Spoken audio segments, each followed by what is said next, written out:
এসে যারা থাকেন তাদের মধ্যে ব্রয়লারের মুরগি সপ্তাহে একদিনও খাওয়া হয় এরকম কারা কারা? আচ্ছা, এবার শুনেন ব্রেইনের অবস্থা কি আমি সেটা বলি। ব্রয়লার মুরগির মধ্যে আছে না, ওকে মোটা তাজা করার জন্য ক্যাডমিয়াম, লেড, সবচেয়ে খারাপ খারাপ যে উপাদান যেগুলো হচ্ছে শরীরের মধ্যে গেলে রক্তের নালীগুলো আছে না, এগুলোকে আস্তে আস্তে আস্তে আস্তে ব্লক করে ফেলে। রক্তের নালীগুলোর মধ্যে রক্তের পরিবহন ব্যবস্থাটা ধ্বংস করে।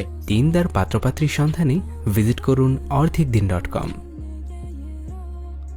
ওগুলো শরীরের রক্তের মধ্যে মিশে হচ্ছে বিষ, পয়জনের মতো জিনিস তৈরি করে। এখন ওইটাকে আপনি কিভাবে পরিষ্কার করবেন? পরিষ্কার করার জন্য সার্ফ এক্সেল দিয়া, সাবান দিয়া হবে না, ওইটার জন্য আলাদা মেডিসিন। সেটার নাম কি? সেটার নাম হচ্ছে অক্সিটোসিন। কি নাম? আপনি যে এই যে আজে বাজে খাবার খেয়ে যে রক্তের নালী ধ্বংস করে ফেলছেন, রক্তের নালী যে জ্যাম করে ফেলছেন, এই রক্তের নালীকে পরিষ্কার করার জন্য আপনার অক্সিটোসিন লাগবে। অক্সিটোসিন কি মার্কেটে যা 100 টাকা 500 টাকা দিয়ে কিনে পাবেন? কোথায় আছে জানেন? এই যে আপনার পছন্দের মানে ভাই বোন, আব্বা আম্মা, তাদের সাথে দেখা হইলে এই যে হাসলাম, একটু মোবাইলে কথা বললাম, তখন অক্সিটোসিন ক্ষরণ হয়। তখন কি ক্ষরণ হয়? আচ্ছা, আপনারা এখানে যারা যারা আছেন, ছোট বাচ্চাকে দেখলে, ছোট বাচ্চা যারই ছোট বাচ্চা হোক, সেটা ছোট ভাই বোন যার হোক, বা যে কোনো ছোট বাচ্চাকে দেখলে মনটা খুশি হয় কার কার? হাত উঁচু করেন। 100-তে 100।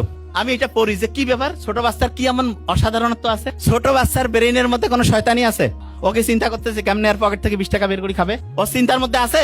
নাই। ওর চিন্তা কি? সবসময় পজিটিভ। ও যেটা মনে সেটাই মুখে যা আছে তাই বলতেছে। ছোট বাচ্চাদের সাথে যখন আপনি একটু কথাবার্তা বলবেন, তখন একটা হচ্ছে ওয়াইফাই এর মতো, ওয়াইফাই চিনেন তো, তখন একটা ওয়াইফাই এর মতো একটা ইলেকট্রোম্যাগনেটিক এরিয়া তৈরি হয়। যে ভাই এটা আবার কি? হ্যাঁ, এটা হচ্ছে ওয়াইফাই এর মতো সহজ করে বলি, এই জায়গায় যদি একটা ওয়াইফাই এর কোড দেই, আর ওই কোডটা যারা যারা ব্যবহার করবে ওয়াইফাই চালাইতে পারবে না, এরকম ছোট বাচ্চার সাথে যখন আপনি একই এরিয়ায় থাকবেন, তখন ওই এরিয়ার মধ্যে অক্সিটোসিনের একটা নেটওয়ার্ক তৈরি হয়ে যায়। অক্সিটোসিন। এই জন্য ছোট বাচ্চার সাথে যখনই আপনি একটু হেসে কথা বললেন, তার সাথে একটু হচ্ছে যে এমনিতে খেলাধুলা করতেছেন, মজা করতেছেন, তখন আপনার রক্তের যে নালীগুলো আছে এগুলো পরিষ্কার হবে। রক্তের নালীগুলো তখন সার্ফ এক্সেল আর ডিটারজেন্ট দিয়ে পরিষ্কার হবে না, তখন রক্তের নালীগুলো কিভাবে পরিষ্কার হবে? এই যে কথা বললেন, ছোট শিশুর সাথে একসাথে থাকলেন, তখন রক্তের নালীগুলো পরিষ্কার হয়ে গেল।